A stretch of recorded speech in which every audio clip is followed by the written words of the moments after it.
The Lord, सबको जय मसीह की। आइए प्रार्थना के साथ ही सभा को शुरू करते हैं। मेरा उम्मीद है आप सब अच्छे हैं। प्रभु की स्तुति और प्रशंसा महिमा हो। आज जो हमारा विषय है उस विषय के बारे में परमेश्वर से अनुग्रह कृपा प्रभु हमारे ऊपर करे, आपके ऊपर करे, ताकि मिलकर हम परमेश्वर के नाम को ऊंचा करें। स्वर्गीय पिता, सारे आदर और महिमा आपको देते हैं, आपके पवित्र चरणों में आते हैं, धन्यवाद करते हैं आपकी दया करुणा कृपा के लिए। आज की सभा को आपके हाथ में देते हैं प्रभु, आप हमें अगुवाई कर हमें आशीष दे प्रभु। स्वर्गीय पिता, पवित्र आत्मा, प्रभु यीशु मसीह जी, धन्यवाद करते, तारीफ करते, सारे आदर और महिमा आपको देते प्रभु यीशु के नाम से, आमीन। आज जो विषय के लिए हम डिस्कस करेंगे, बातचीत करेंगे, वो चरवाहा और भेड़ के बारे में, और हम मसीह में कौन है, एक नया सृष्टि है, इन दोनों के अंदर हम क्या करेंगे, देखेंगे प्रभु क्या कहना चाहते हैं। क्या हम यीशु मसीह के भेड़ है या हम एक नया सृष्टि है? दोनों के जो अंतर है उसको हम ढूंढने की कोशिश करेंगे और उसको समझने की हम कोशिश करेंगे। जब हम मत्ती सुसमाचार को पढ़ते हैं, यहाँ पर प्रभु के वचन में इस प्रकार लिखा है, उसकी 9:36 में जब हम पढ़ते मत्ती उसकी 9:36 पे इस प्रकार परमेश्वर के वचन में बताया गया है, जब उसने भेड़ों को देखा तो उसको लगा और तरस आया, क्योंकि वो उन भेड़ों के समान जिसका कोई रखवाला ना हो, व्याकुल और भटके हुए थे। यीशु मसीह उस भेड़ों को देखकर क्या हो गया?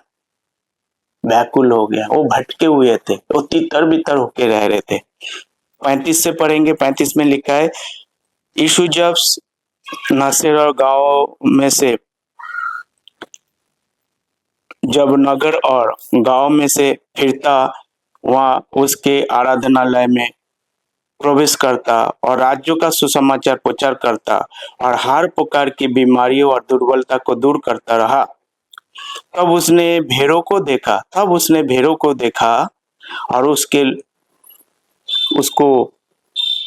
भेड़ों को देखा तो उसको लोग उस पर तरस आया, क्योंकि वो भेड़े के समान जिनका कोई रखवाला ना हो, व्याकुल और भटके हुए थे। तब उसने अपने चेलों से कहा, पक्की खेती तो बहुत है पर मजदूर थोड़े हैं, इसलिए खेतों की स्वामी से विनती करो कि वो अपने खेतों काटने के लिए मजदूर भेज दे। प्रियो, यहाँ पर यीशु मसीह उन भेड़ों को देखा। यीशु मसीह आया था राज्यों की सुसमाचार की प्रचार करने के लिए, कि अपने लोगों के लिए आया था। अपने जो भेड़ भटके हुए थे, लॉस्ट शीप, जो तितर बितर होके रह रहे थे, जो बिना चरवाहा के वो इधर उधर बिखर गए थे, बिना परमेश्वर के मार्ग वो इधर उधर चले गए थे, उन भेड़ों को रखवाले के लिए, उन भेड़ों को बचाने के लिए प्रभु यीशु मसीह अपने आप को तैयार कर रहा है, ताकि अपने जान को देकर उनको बचा ले। और उसके लिए प्रभु यीशु मसीह आए हैं और वो भटके हुए हैं। इनके बारे में आगे जब हम पढ़ते हैं, वहां पर इस प्रकार लिखा हुआ है, 10:6 में लिखता है, जब हम मत्ती उसकी 10:6 को पढ़ते हैं, परंतु इज़राइल के घराने की खोई हुई भेड़ के पास जाना। तो कहाँ यीशु मसीह आया है? जो इज़राइल के खोए हुए भेड़ है, जो खो चुके हैं। क्यों खो चुके हैं? उनको सही दिशा रास्ता दिखाने वाला कोई नहीं था, वो भटक गए हैं, परमेश्वर से दूर हो गए। क्यों दूर हो गया? क्योंकि वो परमेश्वर के रास्ता को अपना नहीं था। इसीलिए जब परमेश्वर की रास्ता को कोई नहीं अपनाते, वो परमेश्वर से दूर हो जाते। और उसी को डायरेक्शन दे रहा है प्रभु यीशु मसीह, निर्देश दे रहा है अपने चेलों को, कहाँ जाने के लिए? इज़राइल की खोई हुई भेड़ों को छोड़कर और किसी के पास नहीं जाना। कौन भेड़ों के पार यीशु मसीह भेज रहा है? इज़राइल की खोई हुई भेड़ों को। प्रियो, जब परमेश्वर ने सृष्टि रची, वहां समय कोई जाति नहीं था, कोई नहीं, कुछ भी नहीं था, सब एक थे। परंतु उसके बाद हमने देखा, जब 11 अध्याय उत्पत्ति की पुस्तक में एक बहुत बड़ा टावर ऑफ बाबेल का उत्पन्न हुआ है, और वहां पर जो है गड़बड़ी पाई गई है, और गड़बड़ी के समय वो अपने आप को परमेश्वर के ऊपर जाकर वो अपने आप को, अपनी नाम को ऊंचा करना चाह रहा था, प्रभु के सामने विशाल करना चाह रहा था, अपने रुतबा दिखाना चाह रहा था, और अपने आप को प्रभु के सामने चैलेंज करने लगा कि मैं लड़काऊंगा और मैं क्या करूंगा, प्रभु के पास जाऊंगा। सो वो एक घमंड से भर गए थे। तब परमेश्वर ने बोला मैं भी दिखाऊंगा, और तब परमेश्वर ने अब्राहम को चुना और बोला कि सारे जातियों के लिए तू पिता है। वहां से एक डिवीजन आया है। ये डिवीजन परमेश्वर ने क्या किया, तैयार किया। कौन है? परमेश्वर ने अब्राहम को चुनकर एक जाति बनाया, और वो परमेश्वर ने एक नमूना खड़ा कर दिया है, और उसी जाति के जरिए पूरे दुनिया के कौमों को आशीष देंगे। परंतु उन समय जब परमेश्वर ने इज़राइल जाति को बनाया था, एक नमूना बनाया था, पर बाकी जो इज़राइल नॉन इज़राइल थे, मतलब जो गैर यहूदी थे, वो जाति नहीं थे। परमेश्वर ने उसको बनाकर मॉडल किया, क्योंकि उसके इज़राइल के सारे वजह से, उनके घराना के वजह से पूरे ब्रह्मांड में परमेश्वर आशीष देने वाला था। वहां पर पहले कोई जाति नहीं था, अब्राहम से परमेश्वर ने शुरू किया। तो एक तरफ इज़राइल जाति है, एक तरफ पूरे दुनिया है जो गैर इज़राइली या गैर यहूदी है, आप कह सकते हैं।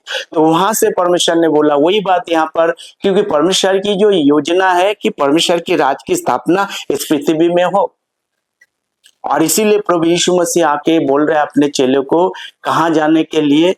मैं उस भेड़ों के पास भेज रहा जो खो गए हैं, जिसका कोई चरबा नहीं है, जिसको बचाने वाला कोई, उसी के पास जाना। खोए हुए के भेज, अपने घर के लोगों के, जो घर में लोग हैं, जो इज़राइल है, जो खो गए हैं, उनके पास प्रभु यीशु मसीह जाने के लिए कह रहे हैं, और किसी के पास जाने के लिए नहीं कह रहा है। तो उनको जो है ये सारे बातें उनको क्या करना पड़ेगा, पालन करना पड़ेगा। तो हमने देखा यीशु मसीह कहाँ भेजा, इज़राइल की खोए उन भेड़ों को ढूंढने के लिए वो भेजा जो भटके हुए हैं। जब मत्ती उसकी 15 का 24 को हम पढ़ते हैं, वहां पर भी इस प्रकार लिखा हुआ है, उसने उत्तर दिया, इज़राइल की घराने की खोई हुई भेड़ों को छोड़ किसी के पास नहीं भेजा गया। आपने देखा यहाँ पर कहाँ भेजा परमेश्वर? यहाँ पर भी यीशु मसीह डायरेक्टली बोल रहा है कि इज़राइल की खोई हुई भेड़ों को छोड़ और किसी के पास नहीं जाना। क्या उनको परमेश्वर के कहना को मानना चाहिए? नहीं मानना चाहिए, 100% मानना चाहिए, क्योंकि परमेश्वर ने उसी कामों के लिए, उन्हीं को बचाने के लिए आया है। क्लियर कट इंस्ट्रक्शन है, परमेश्वर की ओर से एक संदेश है, किसको बचाना है उसी के पास जाओ, मेरे संदेश को लेकर। उनको बचाना है, उनको सिखाना है, उनको लेके आना है, उनको प्रभु के पास लेके आना है, क्योंकि वो सारे के सारे क्या हो गया, खोए हुए हैं, और उनको बचाने के लिए प्रभु यीशु मसीह आया है, और उसी के पास भेज रहा है। जो भेड़ जो खोए गए हैं वो भेड़ है, और उनको परमेश्वर बचाना चाहते हैं। मतलब सुसमाचार उसकी 18 का 12 आयत को जब हम पढ़ते हैं, वहां पर इस प्रकार लिखा है, क्या तू सोचते हो यदि कि किसी मनुष्य को 100 भेड़ है और उनमें से एक भटक जाए तो क्या 99 को छोड़कर 99 को छोड़कर और पहाड़ पर जाकर उस भटके हुए को नहीं ढूंढेंगे? किसी के पास 100 भेड़ है, एक खो गए, क्या उसको छोड़कर, वो तो उनके पास सुरक्षित है। जो खो गए हैं, एक खो गए हैं, परमेश्वर उसको ढूंढना चाहते हैं। वही बात यहाँ पर परमेश्वर उसको बता रहे। देख, तुम जब 10 से पढ़ेंगे, यहाँ पर क्लियर लिखा है, देखो, तुम उन छोटे में से किसी को तुच्छ न जानना, क्योंकि तुमसे कहता हो कि सर के उन दूतों से मेरे स्वर्गीय पिता का मुंह सदा देखते हैं, क्योंकि मनुष्य का पुत्र खोए हुए को बचाने आया है। किसको बचाने के आया? खोए हुए को बचाने के आया है। बार बार यीशु मसीह इस बात को दोहरा रहा है। कौन खोए हुए है? तुम क्या सोचते हो, यदि किसी की मनुष्य का 100 भेड़ है और उसमें से एक भटक जाए तो क्या वो 99 को छोड़कर और पहाड़ों में पर जाकर और भटके हुए को ना ढूंढेंगे? वो खो गए ऊंचे स्थान में, पहाड़ों पे खो गए हैं। यदि ऐसा हो कि उसे पाए तो तुम में से सच कहता हो कि वो उस 99 के भेड़ों को लिए और वो भटकी नहीं, इतना आनंद नहीं करेगा जितना वो भेड़ के लिए करेगा। ऐसा ही तुम्हारे पिता की स्वर्ग में है। वो इच्छा, ये इच्छा नहीं कि तुम छोटे में से एक भी नष्ट हो। तो यहाँ परमेश्वर क्या समझाना चाह रहे? 99 के छोड़कर एक को जब वो ढूंढता है और उसको मिल जाता है, वो क्या होता है? खुशियां मनाता है, आनंद मनाता है। वो बोलता है कि प्रभु यीशु, परमेश्वर पिता कितना खुश होता है, क्या ऐसा नहीं करेगा? और उस खोए को ढूंढने के लिए, उस भेड़ों को ढूंढने के लिए प्रभु यीशु मसीह आया है आज से 2000 साल पहले। जब लूका उसकी 1 का 68 को हम पढ़ते हैं, किसको ढूंढ रहे प्रभु यीशु मसीह प्रियो? उसी को ढूंढ रहा है, उसी को ढूंढ ढूंढ के निकल रहा है, उन्हीं को बचाने के लिए आया है, उनको समझाने के लिए आया है। उसी बात को यहाँ पर कह रहा है कि मैं किसी के पास आया, अपने इज़राइल की घराने की खोई हुई भेड़ों को छोड़कर और किसी के पास नहीं भेजा है। आपको समझ में क्यों नहीं आता है सारे बातें? प्रभु इज़राइल का परमेश्वर की धन्य हो, क्योंकि उसने अपने लोगों पर दृष्टि किया और उसका छुटकारा किया। किन लोगों पर? अपने लोगों पर। उनके लोग कौन है? जो अब्राहम के वंशज है, जो भेड़ है, जो खो गए हैं, उनको बचाने के लिए, इज़राइल की घराने की खोई हुई भेड़ों को बचाने के लिए प्रभु यीशु मसीह आया है। उनके लोग हैं प्रिय। फिर से मैं रिपीट कर रहा हूं, एक बार ध्यान से सुनना। प्रभु इज़राइल का परमेश्वर की धन्य हो, क्योंकि उसने अपने लोगों पर दृष्टि किया और उसका छुटकारा किया। किस पर दृष्टि की? अपने लोगों पर दृष्टि की, उनको छुटकारा किया, उनको बचाने के लिए प्रभु यीशु मसीह आया। परमेश्वर उनको बचाना चाहते, उनको छुड़ाना चाहते। आप पर हम कौन है? आप पर हम कौन है? हम अन्य जाति है प्रियो। क्या परमेश्वर ने हमारे लिए कुछ किया? किया है, बाद में किया है, उस समय नहीं है। जब मत्ती सुसमाचार 25 अध्याय को हम पढ़ते हैं, वहां पर भी इस प्रकार के परमेश्वर एक दृष्टांत दिया है, जो जब गिनती की समय आएगा वहां पर किस तरह होगा। मत्ती सुसमाचार 25 अध्याय उसकी 32 से पढ़ेंगे, 25 का 32 से। यहाँ पर 31 से पढ़ेंगे। न्याय का दिन में क्या होगा? जब मनुष्य का पुत्र अपना महिमा में आएगा और सब स्वर्गदूत उसके साथ आएंगे, तो अपनी महिमा के सिंहासन पर विराजमान होगा और सब जातियों उसके सामने इकट्ठा किया जाएगी और उसे चरवा भेड़ों बकरियों के अलग कर देता है और ये वही उन एक दूसरे से अलग करेगा और भेड़ अपने दाहिनी और बकरियां अपने भाई और खड़ा करेंगे। जब न्याय के दिन आएंगे, परमेश्वर अपने खोई हुई भेड़ों को क्या करेंगे? दाहिनी और करेंगे। कौन है भेड़? वो इज़राइल के लोग हैं। उनको दाहिनी ओर करेंगे और बकरियों को बाएं हाथ करेंगे। जब परमेश्वर अपने न्याय की सिंहासन पृथ्वी पे होगा, उनको बचाने के लिए, उनको सेवा करने के लिए प्रभु यीशु मसीह आया है। हम कोई भेड़ नहीं है प्रियो, क्योंकि हम तो अन्य जाति है। परमेश्वर की फोकस वही है, उनको बचाने के लिए आए हैं। परंतु जब धीरे धीरे आगे बढ़ते कुछ परिवर्तन हुआ है और उस परिवर्तन के साथ जब यूहन्ना उसकी 10 का 3 में कहते हैं कि to him to the porter openeth and the sheep hear his voice and the calleth his own sheep by name and leadeth them out। कहते हैं कि 10 का यूहन्ना उसकी 10 का जब हम 3 को पढ़ते हैं, यहाँ पर क्लियर लिखा है कि परमेश्वर जब वो पुकारते हैं, वो अपना मुंह खोलते हैं। कौन खोलते हैं? जो परमेश्वर की आवाज को सुनते हैं। क्या लिखते हैं यहाँ पर देखिए, उसने यूहन्ना उसकी 10 का 3, उसके लिए द्वारपाल द्वार खोल देता और भेड़ उसका शब्द सुनती है और वो अपनी भेड़ों को नाम लेकर बुलाता है और बाहर ले जाता है। तो प्रियो, परमेश्वर जब आवाज देता है, परमेश्वर उनका जो भेड़ है उनकी आवाज सुनते हैं। पूरे आप जब मत्ती मार्कुस लूका यूहन्ना पढ़ेंगे उन्हीं के बारे में बताया गया है। और 11 आयत में भी इस प्रकार यहाँ पर लिखा है, 10 की 11 में भी वही बात बता रहे हैं, अच्छा चरवा मैं हूँ और अच्छा चरवा भेड़ों के लिए अपना प्राण देता है। यीशु मसीह आए अपना चरवा, अपने अच्छे चरवा को प्राण देने के लिए, उन भेड़ों के लिए, इजराइल के खोए हुए लोगों को बचाने के लिए, उनके लिए अपने प्राण देना चाहता है। क्योंकि बिना लोह से क्या नहीं है, छुटकारा नहीं है। प्रियो, परमेश्वर की आवाज वो सुनता है जो उनके भेड़ है, और कोई नहीं आवाज सुनता है और कोई नहीं आता है। जो उनके लोग है वो सुनते हैं। जब आया यीशु मसीह तो परमेश्वर उसकी आवाज को सुनता है। 14 आयत में इस प्रकार लिखा है, अच्छा चरवा मैं हूँ और मैं अपनी भेड़ों को जानता हूँ और मेरी भेड़ मुझे जानती है। ये पूरा जो कुछ भी मैं कह रहा हूँ, प्रभु यीशु मसीह किससे बात कर रहे हैं? वो अपने इजराइल की खोई हुए भेड़ों के लिए बात कर रहे हैं। यीशु मसीह कहते हैं, मेरे भेड़ मेरी आवाज को क्या करेंगे, सुनेंगे, और मैं जैसे चाहूंगा ऐसे वो चलेंगे। और इस भेड़ के बारे में यीशु मसीह बात कर रहे हैं। हम भेड़ नहीं है प्रियो। जब भजन संहिता 23 को यहोवा चरवाहा है हमारा, तो भेड़ को चराने वाला कौन है? परमेश्वर है। उनके चुने हुए लोग हैं, उनको चराते हैं। मुझे कुछ घटी ना होगी। जब परमेश्वर की कहना को कोई मानता है, उनको घटी नहीं होते, क्योंकि परमेश्वर बुद्धि का भंडार हो, बुद्धि देते हैं।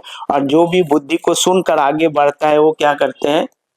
आशीष पाते हैं। 17 आयत को पढ़ेंगे, यूहन्ना उसकी 21 का 17 इस प्रकार लिखा हुआ है, उसने तीसरी बार उससे कहा, मैं सिमन यूहन्ना के पुत्र, क्या तू मुझ पर प्रीति रखता है? पतरस उदास हुआ और उससे उससे तीसरी बार ऐसा ही कहा, क्या मुझे तू प्रीति रखता है? और उसने उससे कहा, हे प्रभु, तू तो सब कुछ जानता है, तू जानता है कि मैं तुझ पर प्रीति रखता हूँ। यीशु ने उससे कहा, मेरी भेड़ों को चरा। God has given the certain responsibility to Peter to lead my sheep. उनके लोगों को चरवाने के लिए, उनको बचाने के लिए यहाँ पर प्रभु यीशु मसीह इस बात कर रहे हैं। प्रियो, ये तमाम बातें परमेश्वर जो है कर रहे हैं, वह किसके लिए कर रहे हैं? वो खोई हुई भेड़ों के लिए कर रहे। इसके लिए यीशु मसीह आया है, और इसका उद्देश्य क्या है? उनको बचाने के लिए। इसीलिए यीशु मसीह 12 चेलों को चुना, उसको एक जिम्मेदारी देना चाहते हैं।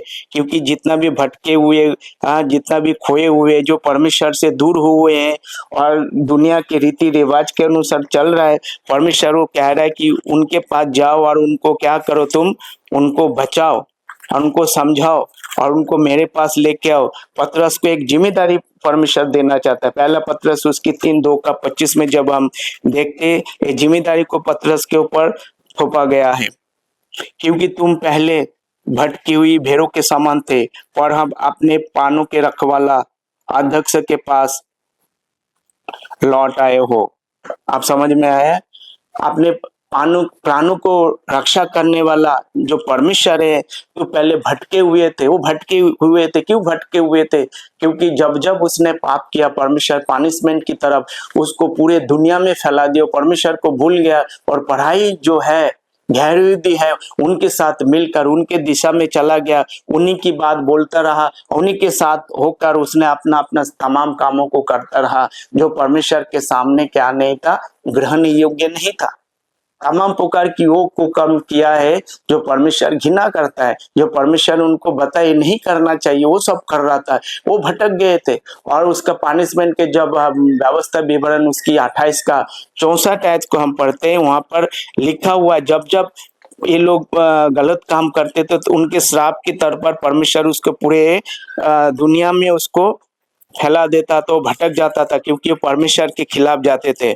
और यहोवा तुझके पृथ्वी भी उस छोर से लेकर उस छोर तक सब देशों के लोगों को तितर बितर करेगा, और वहां रहकर तू अपने और अपने पुरखाओं के लिए अनजान काठ और पत्थर और दूसरे देवता की उपासना करेंगे।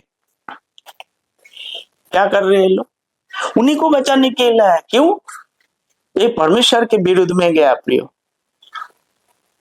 ये परमेश्वर के विरुद्ध में जाके सारे गलत काम किया। हम तो मरे हुए थे प्रियो। एफिसियों की पत्री उसकी दूसरी अध्याय जब हम पढ़ते, दूसरी का 1 में कहते हैं, हम सब के सब मरे हुए थे और हमारे पास कोई क्या नहीं था। एपिसोड्स की दो का एक देखो यहाँ पर लिखा हुआ है। इसको जब तक हम समझ नहीं पाएंगे, है उसने तुम्हें भी जिलाया, तो अपने अपराधों और पापों के कारण मरे हुए थे। हम गहरे हृदय लोग हैं प्रियो। गहरे हृदय को बचाने के लिए परमेश्वर की योजना है। वो लोग भेड़ है, हम परमेश्वर के अंग है। गहरे दिल लोगों के लिए परमेश्वर ने योजना बनाया, क्योंकि जब उसकी 2 का 11 और 12 को हम पढ़ते हैं, इसी कारण शरण करो तुम जो शारीरिक रीति से अन्न जाती हो। गहरे हृदय है, हम अन्न जाती है। या मेरे बात सुनो या परमेश्वर की बात सुनो। मेरे बात सुनने से आपको कुछ फायदा नहीं होने वाला है। परमेश्वर की बात सुनोगे तो आपको परमेश्वर आशीष दे सकता है। समझ में आ रहा है। और जो लोग शरीर में हाथ के किए हुए खतने से खतने वाले कहलाते हैं, तुमको खतना रहित करता है। मतलब ये यहूदी लोग गहरी यहूदी को क्या कहते थे, उन पर बहुत बुरी नजर से देखते थे। ये तो खतना रहित लोग हैं। वो गलियात के बारे में आपने देखा होगा, कैसे दाऊद उस पर ललकार रहा था, उसको देखकर एक खतना रहित, अनसर्कमसाइज्ड। क्या तुम मेरे परमेश्वर को ललकल रहे क्या? प्लीज इस बात को समझने की तुम लोग उस समय मसीह से, हमारा कोई ईश्वर था ही नहीं, मसीह से अलग थे प्रियो। और इजराइल की प्रजा की पास से अलग किए हुए, वो इजराइल के अपने लोगों को बचाने के लिए प्रभु यीशु मसीह, उसके पास से हम था ही नहीं है। और प्रतिज्ञा की बचाव के भागी ना थे। जो भी वायदा परमेश्वर ने उसको दिया था उसमें हमारा कोई हिस्सा नहीं था। जब व्यवस्था विवरण 28 अध्याय 1 से लेकर 14 तक पढ़ो, कितने ब्लेसिंग दिया परमेश्वर, हम उसमें क्या नहीं थे, भागी नहीं थे। आशाहीन और जगत में ईश्वर रहित थे। आशाहीन और जगत में ईश्वर रहित थे।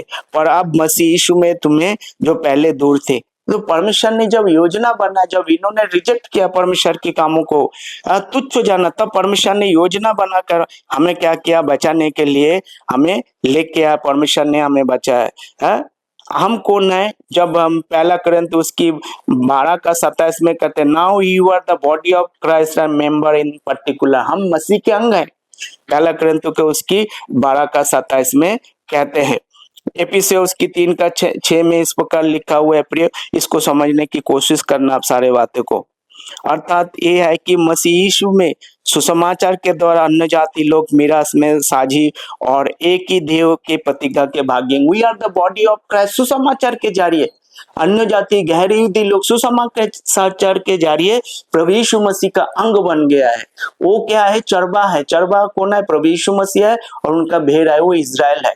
वो अलग हिसाब है, ये अलग हिसाब है, दोनों एक नहीं है प्रियो। यहीं पर वो बता रहा है कि जो 6ठी आयत को फिर से पढ़ता, अर्थात यह है कि मसीह यीशु में सुसमाचार के द्वारा अन्य जाति लोग मीरास में साझी और एक ही देव का प्रतिज्ञा में भागी है।